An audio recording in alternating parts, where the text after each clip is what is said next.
Aku mulai benar-benar suka baca buku itu baru 3 tahun yang lalu. Dan meskipun rasanya telat dan cuma sebentar, dalam 3 tahun ke belakang ini banyak banget pelajaran yang aku dapatkan yang mengubah hidupku, mulai dari caraku berpikir, caraku bertindak, dan juga pilihan-pilihan hidup yang aku buat. Pada video kali ini, aku akan membagikan 4 dulu buku yang mengubah hidupku, dan selain menyebutkan nama bukunya, aku juga akan menyebutkan pelajaran-pelajaran yang aku dapatkan dari buku ini. Aku juga akan memberikan sedikit preview supaya teman-teman bisa memutuskan apakah pengen beli dan baca buku ini atau enggak.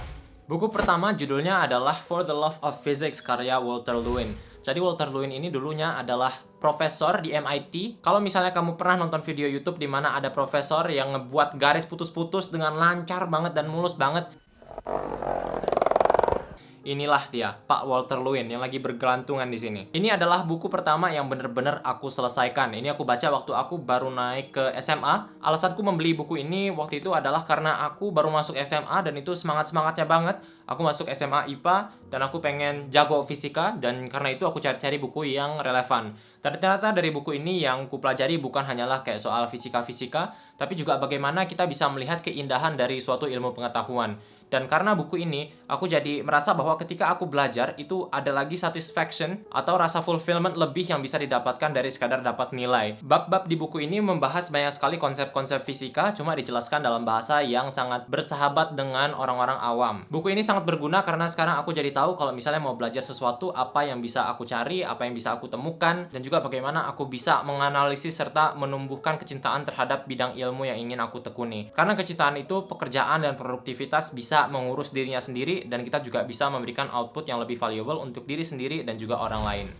Buku berikutnya adalah Factfulness karya Hans Rosling. Buku ini adalah salah satu go-to recommendationku kalau misalnya ada yang nanya buku apa yang mau kamu rekomendasiin ke seseorang. Dari buku ini aku belajar untuk menjadi lebih positif dan juga menjadi lebih optimis. Buku ini menjelaskan beberapa insting atau kecenderungan manusia yang membuat kita merasa bahwa dunia itu lebih buruk dan menjadi lebih jelek-jelek lagi daripada sebelumnya. Padahal kenyataannya dunia sekarang itu jauh lebih baik daripada dunia 50 atau 100 tahun yang lalu. Sudah banyak sekali perubahan dari kesehatan, pendidikan, dan lain-lainnya yang sangat baik dan harus kita apresiasi. Walaupun di dunia ini tentu saja masih banyak hal-hal yang buruk, tapi hal-hal yang buruk itu di saat yang bersamaan bisa juga menjadi lebih baik. Misalnya hal-hal yang sekarang menjadi lebih baik di dunia adalah hak wanita untuk memilih, kemudian sains, kemudian kemungkinan anak yang terkena penyakit kanker untuk sembuh, kemudian persentase dari perempuan yang sekarang bersekolah, kemudian persentase dari orang-orang yang sekarang punya akses kepada electricity, kemudian ke persentase dari orang yang sekarang bisa mendapatkan akses kepada air, imunisasi, internet, dan banyak hal lainnya. Buku ini tidak menuntut kita untuk selalu berpikir positif, tapi buku ini menuntut kita untuk melihat sesuatu berdasarkan datanya. Kalau misalnya negatif, yowes negatif. Kalau misalnya positif, yowes positif. Kalaupun kita mau memilih sesuatu negatif atau positif untuk memperkuat argumen kita, buku ini mengajarkan bahwa kita tetap harus mempertimbangkan kenyataan yang mungkin bisa melemahkan argumen kita. Karena paradoksnya, apa yang kita kira bakal melemahkan argumen kita, ketika kita menerima bahwa itu juga kenyataan,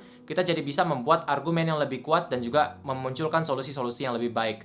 Dan salah satu yang favoritku dari buku ini adalah karena ia menjelaskan bahwa sebenarnya gap antara negara-negara maju dan negara-negara yang berkembang itu sebenarnya semakin menipis, dan karena itu aku jadi yakin bahwa kita ini sebenarnya lebih dekat ke kemajuan daripada apa yang banyak orang bayangkan. Dan salah satu dari 10 insting yang dibahas di sini adalah insting bahwa kita itu sudah ditakdirkan seperti ini. Kayak misalnya seringkali kita lihat Indonesia itu suka dijadiin meme, kayak misalnya WKWK Land dan kawan-kawan itu. Dan walaupun mungkin banyak hal yang lucu dan memalukan dari Indonesia, tapi di saat yang bersamaan, kalau misalnya kita objektif, kita lihat berdasarkan fakta, kita mengaplikasikan prinsip-prinsip dari factfulness, kita sebenarnya bisa melihat bahwa Indonesia itu sudah membuat banyak kemajuan di berbagai bidang dan juga sudah mulai jadi pemimpin di beberapa sektor industri. Kalau impact yang lebih personalized menurutku adalah karena aku percaya bahwa sebenarnya kita itu lebih dekat ke kemajuan daripada apa yang dibayangkan oleh banyak orang. Aku jadi lebih bersemangat untuk turut ikut serta. Kayak misalnya channel YouTube ini, kalau misalnya tanpa buku ini kayaknya nggak bakal hadir. Kenapa? Aku pengen karena aku yakin dan aku punya kepercayaan bahwa orang itu punya keinginan untuk menjadi lebih baik. Konten-konten seperti self-development dan pengembangan diri ini juga bisa berhasil dan juga punya audiens yang peduli untuk memajukan diri dan juga lingkungan mereka masing-masing. Aku sebutin salah satu paragraf dari buku ini. Kata buku ini, negara-negara berpenghasilan rendah itu sekarang lebih maju daripada apa yang dibayangkan oleh banyak orang. Pemahaman bahwa dunia ini terbagi-bagi dengan mayoritas orang terjebak dalam kesengsaraan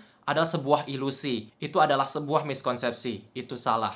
Mendiang Hans Rosling ini juga punya beberapa TED Talk yang aku sarankan teman-teman nonton kalau misalnya mau dapat suntikan motivasi dan juga perasaan optimis.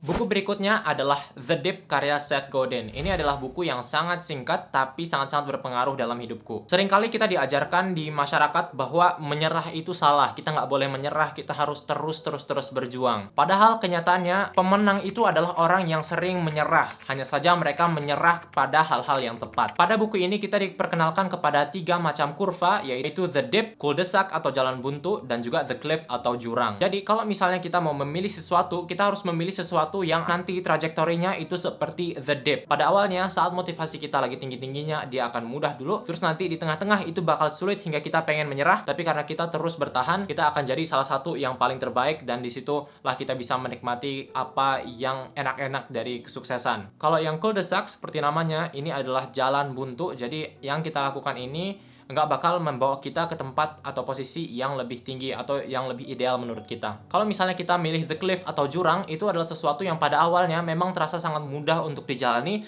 tapi nanti seiring berjalannya waktu kita bakal nyemplung. Biasanya yang masuk ke The Cliff ini adalah hal-hal yang bersifat self-destructive yang membahayakan untuk diri kita. Misalnya makan nggak sehat, jarang olahraga, kemudian mengkonsumsi yang nggak sehat, kayak misalnya merokok atau minum minuman keras dan sebagainya. Yang dikatakan Seth Godin tentang cul-de-sac dan The Cliff adalah, kalau misalnya kamu berhadapan dengan salah satu dari 2 kurva ini, kamu harus berhenti.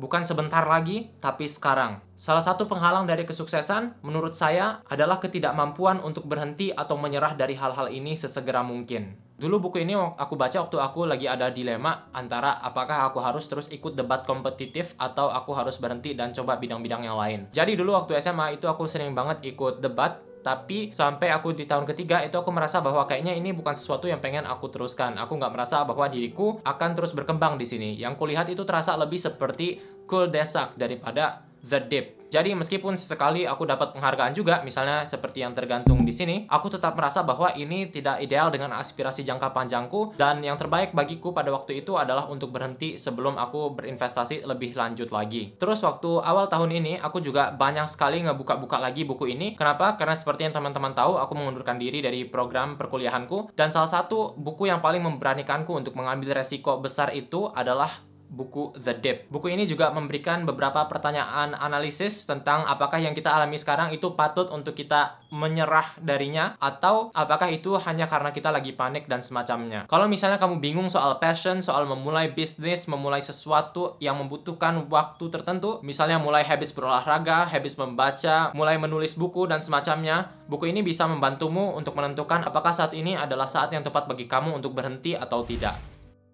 Buku berikutnya adalah The Courage to be Disliked atau Berani Tidak Disukai dalam bahasa Indonesia. Setelah baca buku ini, aku merasa bahwa kecerdasan emosionalku itu meningkat berkali-kali lipat. Buku ini mengajarkan kita untuk fokus kepada apa yang bisa kita kontrol dan niat kita daripada apa yang orang lain lakukan. Kalau misalnya niatnya udah baik, respons orang lain terhadap apa yang kita lakukan itu harusnya tidak relevan untuk menentukan apakah kita beneran bahagia atau fulfilled dengan apa yang sudah kita lakukan. Buku ini berargumen bahwa sebenarnya trauma itu nggak ada. Dan dengan mengatakan itu, buku ini bukan berkata bahwa nggak ada hal di masa lalu yang bisa berpengaruh kepada diri kita saat ini. Tapi yang dikatakan oleh buku ini adalah apapun yang terjadi di masa lalu, baik atau buruknya, itu kita yang bisa menentukan sendiri. Ini mengingatkanku kepada cerita bahwa ada seorang bapak atau seorang ayah yang alkoholik, jadi dia suka minum minuman keras dan sebagainya, dan hidupnya berantakan dan semacamnya. Lalu dia melahirkan 2 anak. Nah, pas sudah gede, satu anaknya ini berhasil, sedangkan satu anaknya ini melarat. Dan ketika ditanya kepada kedua anak ini, apa yang membuatmu berada di posisi saat ini? Keduanya menjawab, karena ayah saya adalah seorang pemabuk. Buku ini juga mengobati berbagai macam sumber insecurity dan kecemburuan, iri, dengki, dan semacamnya. Karena buku ini mengajarkan konsep bahwa sebenarnya alasan kenapa orang-orang sering merasa insecure, sering merasa iri, dengki, dan merasa kurang, dan semacamnya, itu adalah karena kita melihat hidup sebagai kompetisi daripada suatu di mana kita sama-sama berjuang. Kalau misalnya kita lihat orang-orang di sekeliling kita sebagai orang-orang yang harus kita lawan, kemungkinannya itu ada 2. Antara kita mengalahkan orang itu atau kita yang dikalahkan. Karena kita berpikir seperti itu, kita harus punya keinginan untuk lebih baik, lebih ini, lebih itu. Padahal pada kenyataannya, kita sendiri yang menentukan pertarungan apa yang kita pilih, kita sendiri yang menentukan apa arti kesuksesan orang lain bagi diri kita. Kalau misalnya kita melihat orang berhasil, dengan kita ikut senang bagi mereka, itu juga memberikan energi positif bagi kita untuk bisa melakukan atau mencapai apa yang kita inginkan. Dan dalam mencapai sesuatu, buku ini menjelaskan bahwa yang harus kita lawan itu bukanlah orang lain, tapi diri kita sebelumnya. Dan yang harus kita kejar itu bukanlah orang yang ada di atas kita, tapi versi diri kita yang ideal yang kita konstruksi dalam pikiran kita sendiri. Teman-teman, terima kasih banyak karena sudah menonton video ini. Komen di bawah buku mana yang paling menarik menurut teman-teman, atau kalau misalnya ada rekomendasi lain, silahkan juga ditulis berdasarkan dengan kesimpulan singkatnya. Sekali lagi, terima kasih dan sampai jumpa pada video berikutnya.